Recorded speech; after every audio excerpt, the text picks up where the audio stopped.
¿Es real la realidad? Esta es una conversación entre un joven estudiante y un maestro de filosofía.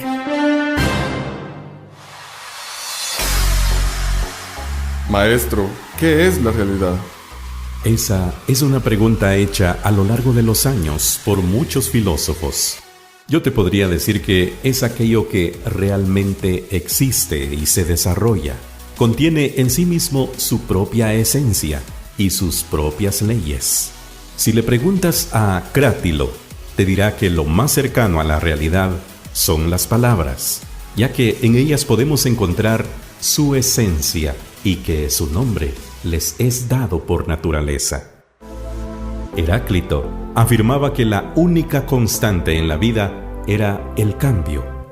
Por ejemplo, que nadie podía bañarse en el mismo río 2 veces. Crátilo consideraba que es imposible bañarse una sola vez en el mismo río, ya que el cambio es constante. Entonces, ¿qué es real? El nombre. Sí, el nombre es arquetipo de las cosas. En las letras de la rosa está la rosa. Y todo el Nilo está en la palabra Nilo. Crátilo creía firmemente que las palabras y sonidos de las cosas expresan enteramente la esencia de lo nombrado. Para Crátilo, las personas tienen 2 opciones: hablar con la verdad o hablar con falsedad. Por lo tanto, quien designe a las cosas con un nombre como son, hablará con verdad. Y quien designe a las cosas como no lo son, hablará con falsedad. Así se generan 2 tipos de discurso. Según Crátilo, la esencia de los seres se da por naturaleza y no por la acción de los hombres. Las acciones se dan por naturaleza y no basadas en nuestra opinión. El hablar también es una acción. Si hablo de una cosa, debo hablar de acuerdo a su naturaleza. La finalidad del nombre es instruir y la del lenguaje, moderar o conciliar. Conociendo los nombres verdaderos de las cosas, logramos conocer la realidad de las cosas. Esto hace entonces al lenguaje el instrumento del conocimiento. Entonces, el nombre hace la realidad, pero ¿nuestras acciones la transforman? Voy a contarte la historia de Sísifo, de la mitología griega. Sísifo destacó por su gran ingenio a la hora de gobernar. La leyenda cuenta que Sísifo tuvo una condena eterna por burlar al dios de la muerte. Dicho castigo consistía en subir una pesada piedra por la ladera de una montaña empinada.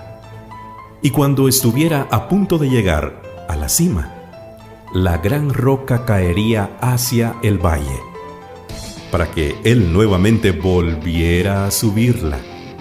Eso tendría que repetirse sucesivamente por toda la eternidad. La roca representa la vida.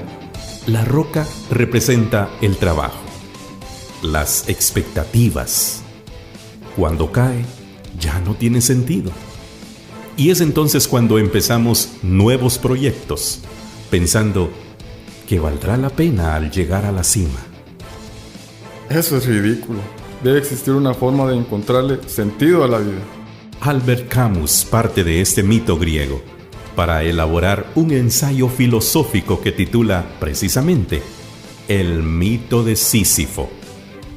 En él desarrolla un conjunto de ideas asociadas con el concepto de lo absurdo y de la inutilidad de la vida. Cuénteme, ¿Camus explica cómo encontrarle sentido a la vida? Tu pregunta se refiere al existencialismo.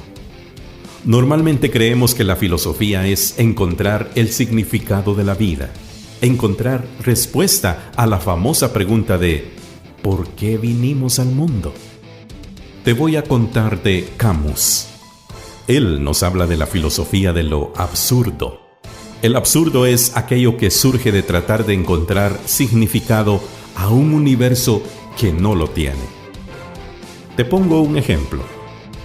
El universo existe desde hace 13.700 millones de años y la raza humana lleva en el mundo 300.000 años.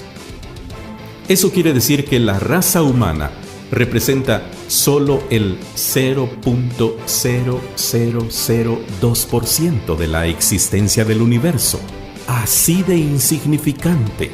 Además, en términos de espacio, la Vía Láctea es uno de 2 millones que existen. ¿Sísifo es una representación de la humanidad? La crueldad del castigo de Sísifo consiste en lo triste, inútil y sin sentido de su trabajo. Representa lo inútil de la vida humana. Comer, trabajar, dormir, repetir. Nuestras actividades humanas son inútiles. Entonces, ¿cuál es la salida? De acuerdo a Camus, hay diversas formas de salir. Una de ellas es el suicidio. Es una respuesta para reaccionar a quienes no comprenden el mundo, al perderse aquello en lo que se ha depositado el sentido de la vida. Aquello que es la razón para vivir se puede volver la razón también de morir. Eso es muy fatalista. Tiene que haber una esperanza. Te adelantaste a otra salida. El suicidio filosófico surge de la esperanza en mundos metafísicos. Encontramos sentido al esperanzarnos en figuras de dioses como Alá, Buda y otros, para buscar vidas mejores. Este pensamiento es un suicidio porque mata en nosotros la búsqueda de conocimiento, de libertad. ¿Es cuestión de religión? No.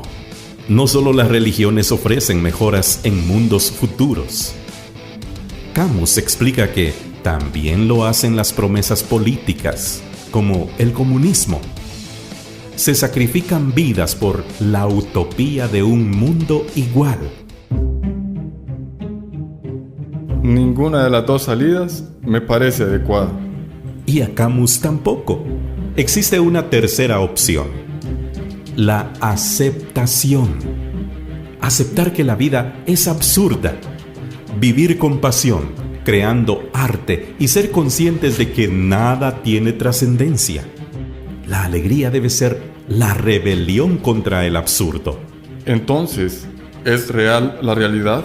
La manera más peligrosa de engañarse a sí mismo es creer que existe una sola realidad. De hecho, existen innumerables versiones de la realidad y pueden llegar a ser muy opuestas entre sí. Todas ellas son el resultado de la comunicación.